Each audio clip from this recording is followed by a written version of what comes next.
Hey, welcome back. Today we're going to be talking through how to balance chemical equations. So I'm going to show you two worked out example problems with 6 straightforward steps. Alright, so the very first thing you're going to do with a chemistry problem where you need to balance the equation is to write down the skeleton or the unbalanced chemical equation. So sometimes the problem gives this to you, sometimes you need to write this out, like the problem will in words, in names, describe what's happening. So it'll say carbon dioxide gas reacts with hydrogen gas to form methane in water, for instance. And you would have to write down the skeleton equation based on that. And that's just our first step. And then we would say, well, the foundation of what we're going to be doing today is based on something called conservation of mass. That's the idea that you can have atoms rearrange themselves, break and form new bonds, but you're still going to have the same number of atoms before a chemical reaction is afterwards. So think of like going to a couple's dance, like a formal dance, where some couples actually break up with their partners and they reform into new couples. That is possible, and that's one way to think about what's happening here. We are saying people are not popping into and out of existence. Same thing is happening with chemical reactions. So you have to have the same number of atoms as reactants as you have as products. So that's the foundational idea here. So then what we're going to do is list out the elements for both sides and put them in the same order on the left side and the right side of the equation. Also, if you have something with 2 atoms, like hydrogen here, save it to the end. So let me show you what I'm talking about with that. I'm going to list these out in the same order. So carbon, oxygen, hydrogen, carbon, oxygen, hydrogen. It's going to be a lot easier if we do it that way in the same order. Notice also that I saved hydrogen to the end, and that's because we have 2 of them for each hydrogen molecule. It's easier to balance those towards the end. Our third step is we're going to write the number of atoms we have for the left and right side of the equation with a line down the middle to separate. And then leave some room to show your work as well. So how many of each of these atoms on the left-hand side do we have? Well, we've got 1 carbon atom, 2 oxygen atoms, and 2 hydrogen atoms. How about on the right-hand side? We've got 1 and 1 for carbon and oxygen. That's easy, but then we take a look at hydrogen, and there are 2 different ways I could represent this. I could represent this as 6 hydrogen atoms or 4 plus 2 hydrogen atoms.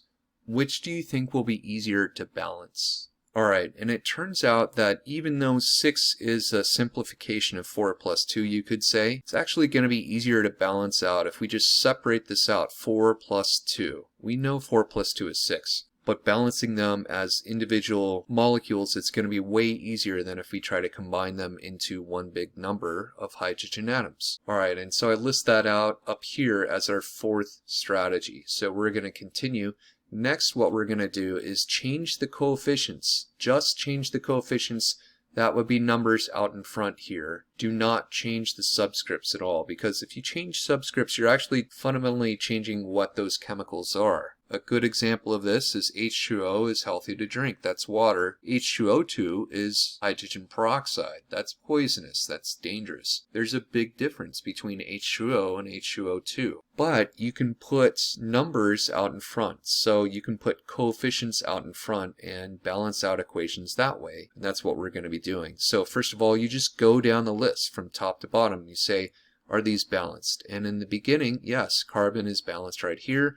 Oxygen is not. We've got 2 over here on the left-hand side, 1 on the right-hand side. So what we'll need to do is put in a 2 coefficient out in front of the molecule with the oxygen, and that's H2O. So we put the 2 out in front, and that 2 actually distributes to both of those types of atoms that we have in there. So 2 times 2 is 4 hydrogen atoms. So this 2 is going to change to a 4. And this 1 is going to change to a 2 because we have 2 times an implied 1 right here. And then we just go from top to bottom and again ask ourselves if we're balanced. So we're good with carbons, we're good with oxygens.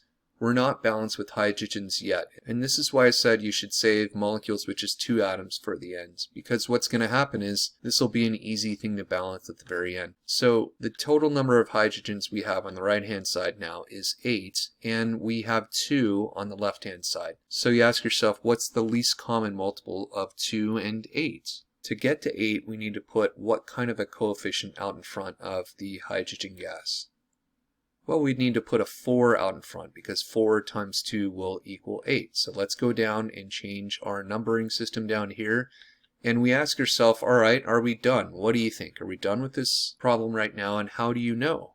The answer is yeah, we are done. This is completely balanced, and we know because if you total up all of the atoms of each type on the left side, they equal all of the same atoms of the same type on the right hand side. Alright, so let's take that and use a second example problem here, and we're going to add in one more wrinkle into this. It's not that tough, but we are going to start talking about polyatomic ions as well. So maybe you've seen this in your chem class, maybe not, but polyatomic ions, poly means many, atomic has to do with atoms, and ions are charged particles. So many atom particles, these tend to go together. So NO3 tends to hang out with itself. Generally, it's pretty common. It's called nitrate. And what you can do if you notice a polyatomic ion, especially if it's in parentheses, that's kind of a giveaway that you're dealing with that, is you can treat it as one unit to be balanced out. So if you take a look over here, we've got to start with calcium at 1, nitrate at 1, and hydrogen at 1. And on the right hand side, we've got calcium at 1,